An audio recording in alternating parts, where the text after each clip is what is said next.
Let's watch some crashes. Here we go. Franklin. Oh, you're going to crash, dude. It's ready for the next turn. No, he wasn't. On a bend, hit complete. Guess why? This one's for you guys. This one's for you guys. Why did this person crash? I'm not even going to say anything. We're going to move on to the next one. Write it in the comments why that happened. You hear the click, click, click, click? That's the ABS kicking in. Yeah, I'm fine. Why did he crash? Unknown. Hey, Dan, finally caught you live. Great videos. Thank you for the $2 super chat. Yeah. All right, here we go. Ride in Korea. Okay. Oh! Couldn't see anything because... Are we just reusing some stuff, Motostars? This seems kind of familiar. Anyway, sun in the eyes, and there's a deer in the road. Side of the deer. Name all the factors. Write it in the chat right now. We got sun and deer. What else? You good? Just guess. It's okay. There's no wrong answers. Here we go. So Sean L. Unfortunately, I expect too much of the tires, not realizing they were cooled down a bit. They sound pretty warm. Watch out for this corner. Make sure you are prepped and ready. It looks like a sharp decreasing radius corner. And this is going to be where it happens. You don't have to accelerate so hard through the corner every single time. I see it in the chat right now. I'm not going to tell everybody. You guys are all right. Dirt bike crash. Oh! Great job on the progressive brake pressure so you didn't hit your buddy, but guess what? You guys get to start rescuing these people. Grab yourself a rescue kit, rescue pack. We got multiple tourniquets. He's bleeding out. Put a tourniquet on him. Put it in neutral. And we tell you how to do that inside our rescue book. These come with every pack. Here we go, JM97. Rush, which put him in a... That can be kind of dangerous, by the way, with your throttle hand if it gets caught around. Ooh, that was close, dude. Oh. I'm about to say something, but I'm not. I'm going to keep it to myself. That was not smart at all. So make sure you guys become smart riders. Come on now. Become a smart rider. He did not seek and recognize. Come on. Thankfully, he's got some gear. But now your bike is destroyed, buddy. Fail for motorcycle. Okay, crest of the hill coming up. Okay, watch out. This is gravel on the pull-out, so stay away from the outside edges. And if you're going to do it, don't slam the brakes right when you get through there. Oh, going a little... Oh, I could just feel my ribs breaking right there. Slow it down beforehand. If you can't make it, get back on the road and come back around. Okay, there's no harm in actually doing that. Here we go, going through here. Probably the same concept. Okay, watch out for any gravel on the road, going 85, 90. More than likely kilometers per hour. Oh. So I hate it when people hit. I hate it with, his right leg. You see the mechanism of injury. We talk about that all the time. So his right leg hit the guardrail. And now, let's go ahead and pause it real quick.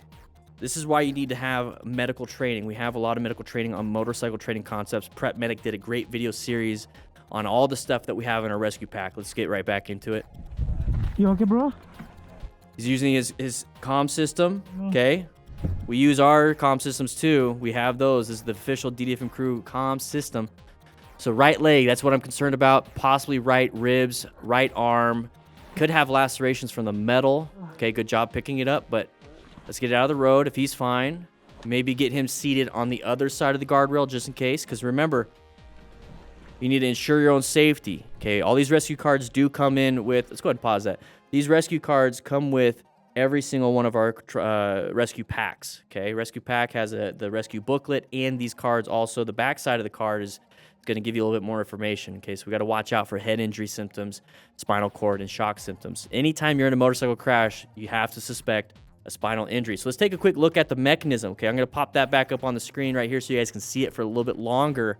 It's going to go ahead and let you know what kind of injuries are possible, especially with the high rate of speeds. So we're going to leave that up on the board. So there's the crash. So when we start to see the mechanism here, we see that he went up and over the right leg, hips, right side, so possibly rib damage. And then if we're going to go up and over, remember the beams that go up, they're kind of out there. So if he gets his arm over, hits the beam, easily snap his arm off, okay? I'm saying this because I've seen it. Now that he fell down to the left, now we have possible injuries to the left, but we're going to have mostly on the right. So immediately guarding that right leg. So that right tib fib could be broken. That could be broken. That's why I wear high boots.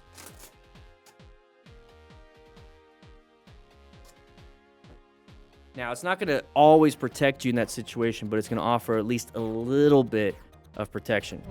So at this point, he's remaining calm. Very good. Let's go ahead and get this off the board. So he's going to remain calm, ensure your own safety. If there's any major bleeds, we have it in our rescue pack. Check it out. Links in the description. March Madness. If you're watching this in March, there's a 15% off. 15% off store-wide. Grab yourself a kit. But hopefully nothing bad. Hopefully he's not bleeding out. That would suck. Oh no, bro. But they're talking to each other on a comm system. They're figuring out what's going on. They're gonna get some help to lift the bike. Watch that, right? He's looking at his right leg. But now we're just gonna move on to the next video. So orange stage going through here. Watch out, watch out, watch out, watch out, watch out. Don't low side, don't high side. There it is. We've watched plenty of these videos, everybody. We know in these roundabouts, when people like to have fun and haul ass, they typically low side.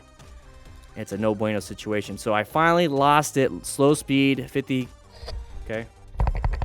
Something like that. Anyways, Jason P. Okay, we got an intersection coming up. At this point, a bug splattered into my visor, and I continue to wipe it off. If that happens, you pull over. Oh, no, no, no, no, no. Oh, it's a raccoon. Ah, still, they're cute. Oh, no. He hit it and then fell. That's no bueno. So look at it. Look at his pants. Look at his pants. All torn up. This is why you have motorcycle-specific gear. Okay, the beginner gear list is in the description. Check it out. Check it out. Wolf, thank you for being a part of the channel. Guys, make sure you join the MTC Rider Academy. Okay, now. Nice people start to come and help and stand up my bike. So check your legs, watch out, ensure your own safety. It's a great bike, but I'm sorry. All right, 6 twisted, here we go. Watch out for this corner. You can't see around it. What are we gonna do? We're gonna turn left. Okay, can't see around this either. Let's make sure we're not hauling ass and maybe low side. You know, our buddy's not paying attention. There it is. And now we crashed. Okay, let's go ahead and check up on our buddy. He hit a curb. That could easily be dangerous. I had a lady that do that without a helmet, and blood just kept going down that gutter. Oh, yeah, probably road surface hazards all over the place right there. Watch out for falling rocks. I would not be hauling ass like this. Ooh, oh, no, no, no, no. Oh, okay, that could have been so much worse. He could have went up and over that cliff. So, anyways, blast on. This is pretty common sense, guys. All right, what's happening here? Making sure pizza's getting delivered. Oh, rescue another rider. Good opportunity to do that. Looks like we got some people on scene. Make sure we're helping them out. Okay, do we have a trauma kit inside there? Do we have a rescue pack? I don't know. Make sure you guys grab yourself one. Okay, I see some blood on the ground, possibly. At least. No, it's just something black on the ground. Right. That's good. They're making sure they're safe. Call for the ambulance or something? Right. Alright. Okay. There's not much you could do without any gear, and if they're just laying there talking, airways open, circulation is going, ask them a few questions, see if it's kind of back and forth. You know, doing a pretty good job. This is all you can really do. So let's go ahead and pause this real quick. Even just doing this much right here, just kind of sitting and talking, that is enough. Okay, if he's talking and that means he's breathing. That means the airway is actually open. Okay, you can have a crushed one and you can't breathe. His lungs are expanding. That's good. He's not having any chest pain. That's, you know, who knows? You can ask these questions. But if he's not, that's good. Circulation is going through his body. You don't see a pool of blood anywhere. But remember, internal bleeding can happen, so you got to be careful with that. But if he's talking and you ask him a few questions, you know, what day is it today? You know, you start asking a few things that are pretty common, and he's able to answer them consistently, then you don't really have to worry too much about the head injury symptoms. I mean, because disorientation is one of the biggest things when they're like, what happened? What happened? Repeated questions and repeated answers are a good sign of a concussion. But I really like how they're all remaining calm. Somebody called 911 or 999 or wherever this is. I don't know. Called emergency services, called an ambulance. But ensure your own safety. There's a bunch of vehicles blocking everything. Still kind of, you know, unsafe, but that's the best you got. You can't be moving him because you never know if there's a spinal injury. So we got to make sure that we don't mess with the spine. But if there's any major bleeds, let's say he's bleeding out of his legs, bleeding out of his arm, bleeding out of the junctional areas, you know, you can pack the wound. It says it right there, direct pressure, apply a tourniquet, or pack the wound. Good job, everybody. Rescuing another rider is part of being a smart rider. Be a smart rider, everybody.